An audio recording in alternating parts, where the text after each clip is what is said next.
Today on TNT Big Show, I just gotta warn all our lovely viewers out there and subscribers, if you are a fan of the Terrifier series, you may just want to stop the video right here, because my brother Sean is going to review Terrifier 2. All today on TNT Big Show.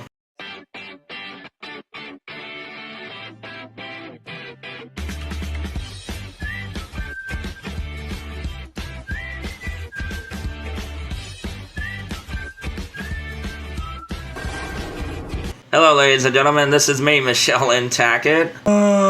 This is me, Sean. Welcome to TNT Big Show. If you like our content, please hit the subscribe button and ring the notification bell. If you want to help with the algorithm, watch the whole video, thumbs up, comment, and share it. And everybody knows that Sean and I are huge fans of scary movies, horror movies, but especially independent ones. But, you know, like if one don't click with us or we don't like it, we're going to be just as harsh on it as we are the bigger horror movies. Yeah. My brother watched Terrifier 2, and now he's going to give his opinion about this movie. Sean, take it away. Ladies and gentlemen, I do believe I have just seen the worst horror movie in my life. And I'm not kidding you, ladies and gentlemen. You can ask my sister in my lifetime. By the way, happy birthday to me, 56 years of living. Out of the 50 years that I've watched horror movies, I've watched around, 20,000, and I'm not kidding you, TV, everything. I've watched around maybe 20,000 horror movies.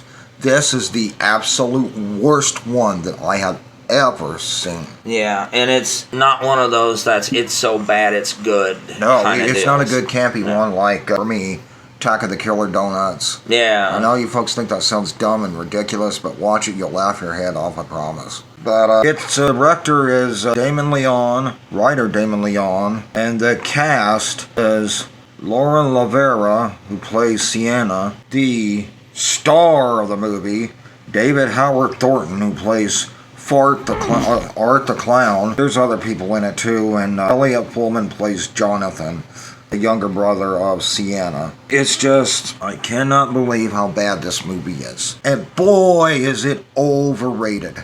I think all the stuff, if you heard about it on the news, people passing out, ambulances, and all that junk was a setup. Yeah. It was a setup.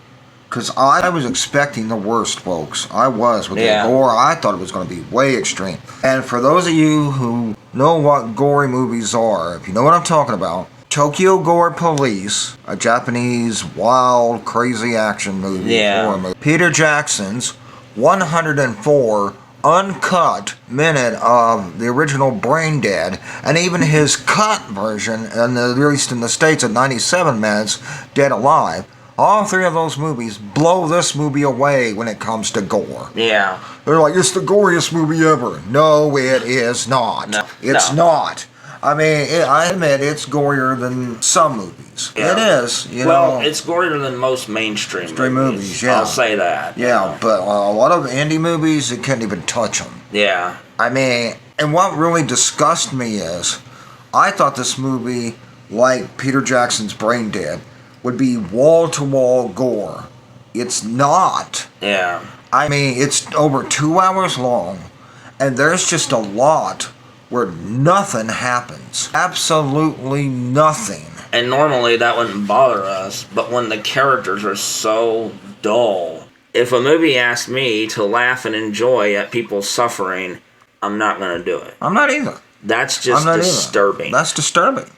It really is. It's just like that old story I've told in a couple of our videos, but when the old people who worked at Fangoria, I think it was Michael Gingold who rated the Hitcher remake.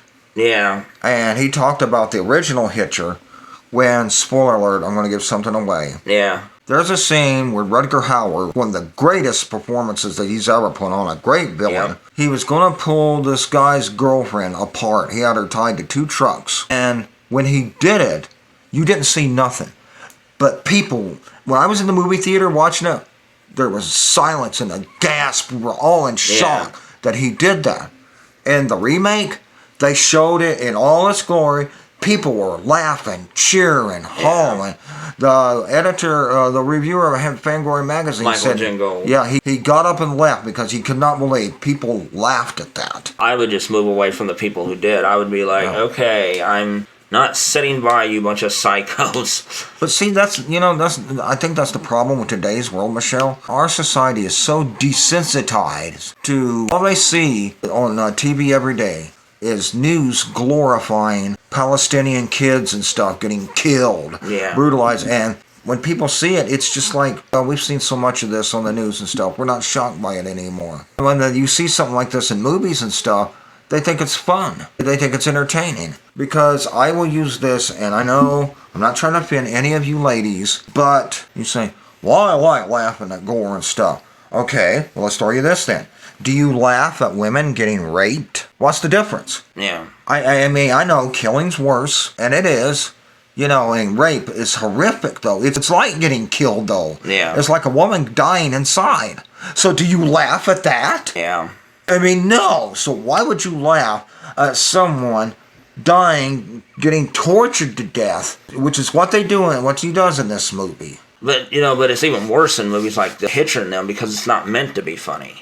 Right, it's meant to be shocking. Because I guess some people in Terrifier 2 say, well, it's over the top and funny, I guess. But I don't know. I just don't find it funny. I don't either. Like I said, if it's meant to be funny, like Dead Alive or Brain Dead and stuff, I don't mind. Reanimator. Right, I don't mind laughing. Yeah. But if it's something like Stephen King's It from 2017, which there were people laughing when a kid got his arm bit off, and it wasn't supposed to be funny at all. It's supposed to be terrifying. And I'm just sitting there like, yeah, y'all.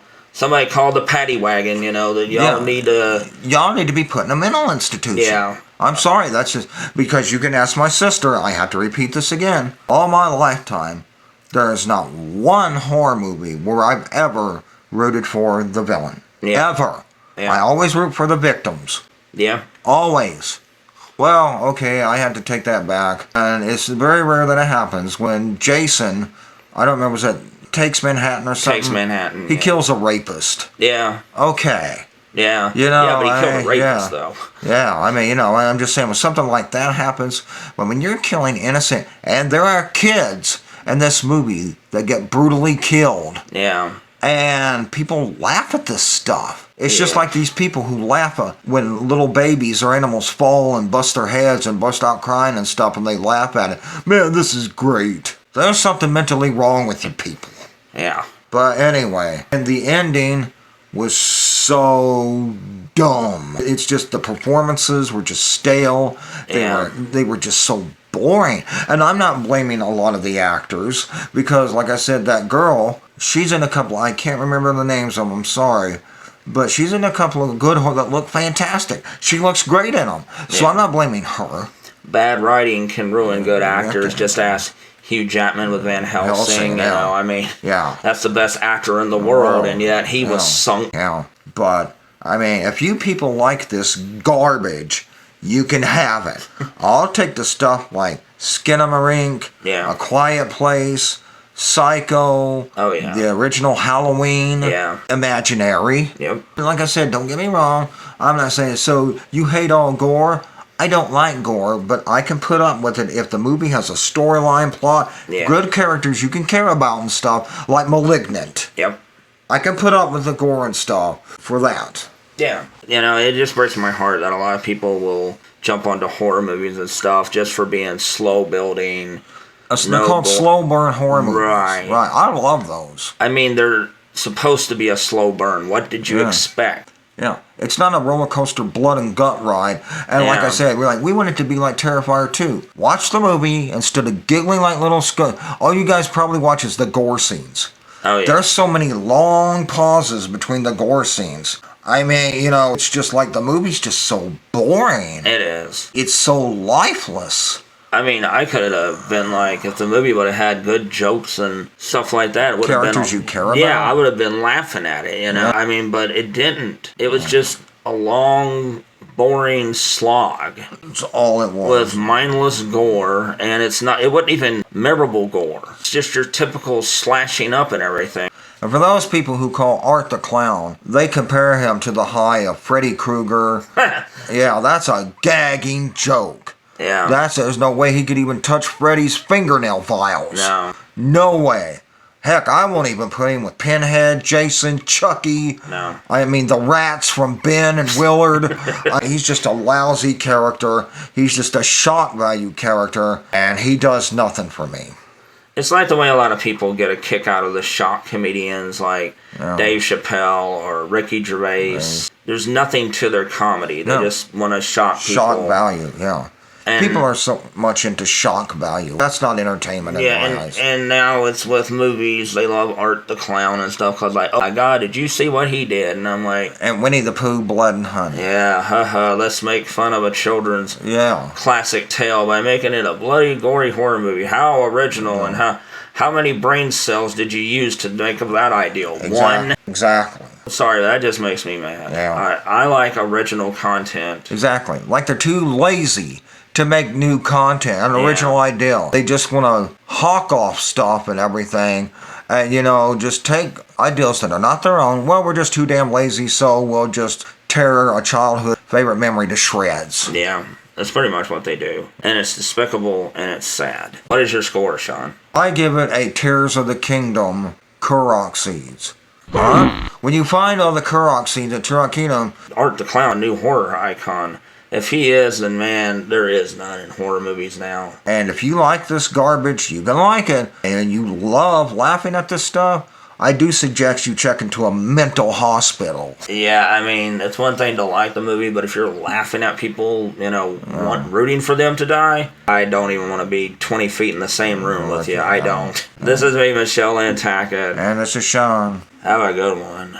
Thank you for staying to the end of the video and watching it. If you like all of our videos, don't you join our other social medias like TikTok, Discord, Reddit, Instagram, Thread, X, and our WordPress blog. You can also support us by joining Patreon for as little as $1 a month, where you will get exclusive content, uncut videos, behind the scenes, watch that trailer, Jack's Joke of the Week, and my sports input. If you join the $25 tier, I will send you an autographed copy of The Buzzies for free. If you love horror movies and independent content, we're a great place to come and visit because we love supporting other independent creators and stuff. When you support us, you're supporting people who do all of this by ourselves. Me, Michelle, I'm the editor, I'm the director of the videos, I'm the producer, Sean's the executive producer and content creator. So thank you everybody, and please look into supporting our Patreon, as it really does help out. Just $1 a month.